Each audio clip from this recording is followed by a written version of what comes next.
నమస్కారం. ఈరోజు మనం ఒక చాలా ముఖ్యమైన అంశం గురించి మాట్లాడుకోబోతున్నాం. ఆంధ్రప్రదేశ్ ప్రభుత్వ ఉద్యోగులకు, అలాగే ప్రభుత్వ ఉద్యోగాల కోసం ప్రిపేర్ అవుతున్న వాళ్లకు అత్యంత కీలకమైన అప్డేట్. అదే ఆంధ్రప్రదేశ్ పబ్లిక్ ఎంప్లాయ్మెంట్ ఆర్డర్ 2025. ప్రభుత్వం రీసెంట్గా రిలీజ్ చేసిన జీవో నంబర్ 45 వెనక ఉన్న అసలు విషయాలను, ఉద్యోగ నియామకాలు, లోకల్ స్టేటస్, బదిలీల గురించి మనం ఈ వివరణలో చాలా సింపుల్గా, స్పష్టంగా తెలుసుకుందాం. సరే, అసలీ కొత్త విధానం ఎందుకు తీసుకురావాల్సొచ్చింది? ఈ భారీ మార్పుకు కారణం ఏంటని మీరు ఆలోచిస్తే ప్రధానంగా 2 కారణాలున్నాయి. 1, అమరావతిని రాజధాని నగరంగా పార్లమెంటు ఆమోదించడం. 2, రాష్ట్రాన్ని 26 కొత్త జిల్లాలుగా పునర్వ్యవస్థీకరిస్తూ కేంద్రం గెజిట్ విడుదల చేయడం. ఈ కొత్త భౌగోళిక మార్పుల వల్లే పాత విధానాలను మార్చి ఈ సరికొత్త స్థానిక క్యాడర్ విధానాన్ని తీసుకురావాల్సి వచ్చింది. రైట్. ఈ విశ్లేషణలో మనం ప్రధానంగా 5 అంశాలను కవర్ చేయబోతున్నాం. అవేంటంటే, 3 అంచెల క్యాడర్ విధానం, అసలు లోకల్ స్టేటస్ ఎలా నిర్ధారిస్తారు, 95% లోకల్ రిజర్వేషన్ అంటే ఏంటి, ఉద్యోగుల కేటాయింపులు ఎలా జరుగుతాయి, మరియు ఈ రూల్స్కు ఉన్న ముఖ్యమైన మినహాయింపులు ఏంటి. సో, మొదటి అంశం 3 అంచెల క్యాడర్ విధానం. ఇది ఎలా ఉండబోతోందో చూద్దాం. ప్రభుత్వం ఇప్పుడు ఉద్యోగాల స్ట్రక్చర్ను ఒక పిరమిడ్లాగా మార్చేస్తోంది. రాబోయే 27 నెలల్లో అన్ని ప్రభుత్వ పోస్టులను ఒక క్లియర్ 3 టైర్ సిస్టంలోకి తెస్తున్నారు. గ్రౌండ్ లెవెల్లో జిల్లా స్థాయి పోస్టులుంటాయి, అంటే జూనియర్ అసిస్టెంట్లు, ఎస్జీటీలు లాంటివి. ఆ పైన మిడిల్ మేనేజ్మెంట్ కోసం రాష్ట్రాన్ని 6 జోన్లుగా విభజించారు. ఇక్కడ సూపరింటెండెంట్లు, హెడ్ మాస్టర్ల పోస్టులు ఉంటాయి. ఇక టాప్ లెవెల్లో చూస్తే రాష్ట్రాన్ని 2 మల్టీ జోన్లుగా విభజించారు. డెప్యూటీ కలెక్టర్లు, ఆర్జేడీల లాంటి ఉన్నతాధికారుల పోస్టులు ఇక్కడే వస్తాయి. ఒక పక్కా ఆర్గనైజ్డ్ స్ట్రక్చర్ అన్నమాట. ఇకపోతే రెండవది, బహుశా అత్యంత ముఖ్యమైన సెక్షన్, లోకల్ స్టేటస్ నిర్ధారణ.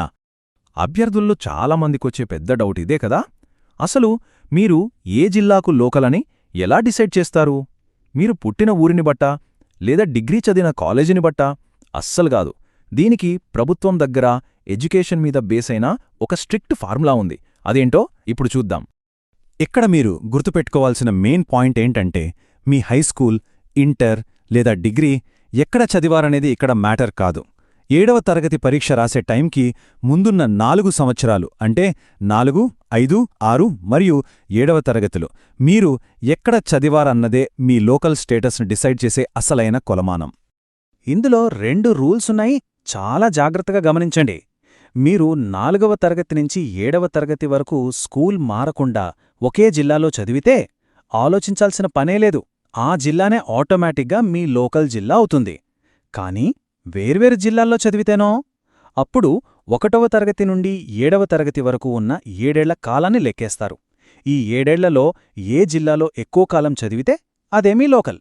మరి ఒకవేళ ఆ 7 ఏళ్లలో ఒక జిల్లాలో 3.5 ఏళ్లు, ఇంకో జిల్లాలో 3.5 ఏళ్లు చదివి టై అయితే పరిస్థితేంటి? అప్పుడే ఈ టై బ్రేకర్ రూల్ వస్తోంది. టై అయినప్పుడు మీరు చివరిగా ఏ జిల్లాలో చదివారో, అంటే 7వ తరగతి ఎక్కడ పూర్తి చేశారో అదే మీ స్థానిక జిల్లా అవుతుంది. సింపుల్ సొల్యూషన్ కదా. దీన్ని ప్రాక్టికల్గా అర్థం చేసుకోవడానికి ఒక చిన్న ఎగ్జాంపుల్ చూద్దాం. మొదటి కేసులో ఒక క్యాండిడేట్ 4 నుంచి 7 వరకు కంటిన్యూస్గా ఒకే జిల్లాలో చదివాడు. కాబట్టి రూల్ 1 ప్రకారం డిస్ట్రిక్ట్ బి లోకల్ అయిపోయింది. రెండో కేసు చూడండి. వీళ్ళు 7వ తరగతి ఇంకో జిల్లాలో చదివినా 1 నుంచి 7 మధ్యలో ఎక్కువ కాలం డిస్ట్రిక్ట్ బిలోనే చదివారు. కాబట్టి గరిష్ట సమయం ఏ జిల్లాలో ఉంటే అదే లోకల్ అవుతుంది. అంటే చివరి సంవత్సరం ఎక్కడ చదివామన్న దానికంటే మ్యాక్సిమం టైంకి ఇక్కడ పవర్ ఎక్కువుందన్నమాట. అయితే ఈ కఠినమైన విద్యా నిబంధనలకు కొన్ని మినహాయింపులు కూడా ఇచ్చారు. దివ్యాంగ అభ్యర్థులకు, అలాగే ఇతర రాష్ట్రాల్లో విధులు నిర్వర్తిస్తున్న మన రాష్ట్ర ప్రభుత్వ ఉద్యోగుల పిల్లలకు ఈ విద్యా నిబంధనలు వర్తించవు. వాళ్ల తల్లిదండ్రుల స్థానికతను బట్టి వీరికి ఆటోమేటిక్గా లోకల్ స్టేటస్ వస్తుంది. సరే, ఇప్పుడు 3వ సెక్షన్కి వద్దాం. అసలైన ఇంపాక్ట్ చూపే 95% లోకల్ రిజర్వేషన్. ఈ నిర్ణయం ఆ మార్పు యొక్క తీవ్రతను ఎలా చూపిస్తుందో చూడండి. డైరెక్ట్ రిక్రూట్మెంట్లో ఏకంగా 95% పోస్టులను కేవలం స్థానిక అభ్యర్థులకే రిజర్వ్ చేసేశారు. మిగిలిన 5% మాత్రమే ఓపెన్ లేదా నాన్ లోకల్ క్యాండిడేట్స్కి కేటాయించారు. అంటే స్థానికులకు ఉద్యోగ అవకాశాలు దక్కాలన్నది ఇక్కడ క్లియర్గా అర్థమవుతుంది. కానీ మీకు డౌట్ రావచ్చు, ఆ 95% స్థానిక కోటాలో అర్హత ఉన్నవాళ్లు దొరకకపోతే ఏమవుతుంది? ఆ పోస్టులను వేరే వాళ్లకిచ్చేస్తారా? లేదు, అలా దొరకని పక్షంలో ఆ పోస్టులను ఏకంగా 3 ఏళ్లపాటు క్యారీ ఫార్వర్డ్ చేస్తారు. ఈ 3 ఏళ్లలో ఎవరైనా లోకల్ అభ్యర్థులు వస్తే వాళ్లకి ఇస్తారు తప్ప శాశ్వతంగా నాన్ లోకల్స్కి మాత్రం ఆ జాబ్స్ ఇవ్వరు. ఇక 4వ అంశం ప్రస్తుతం ఉన్న ఉద్యోగుల కేటాయింపు మరియు అప్పీళ్లు. కొత్తవాళ్ల సంగతి సరే, మరి ఇప్పటికే ప్రభుత్వ ఉద్యోగంలో ఉన్నవాళ్ల పరిస్థితి ఏంటి? వాళ్లని కొత్త జిల్లాలకు కేటాయించడానికి కొన్ని క్రైటీరియాలు ఫిక్స్ చేశారు. వాళ్ల లోకల్ స్టేటస్, వయస్సు, సీనియారిటీ, అలాగే వాళ్ళు పెట్టుకునే ఆప్షన్లు ఇవన్నీ బేస్ చేసుకుని డిపార్ట్మెంట్ స్థాయిలో ప్రత్యేక కమిటీలు ఈ అలాట్మెంట్స్ చేస్తాయి. ఒకవేళ ఏ ఉద్యోగికైనా తమకు జరిగిన కేటాయింపు పట్ల అభ్యంతరం ఉంటే ఏం ప్రాబ్లం లేదు, దానిక్కూడా అవకాశమిచ్చారు.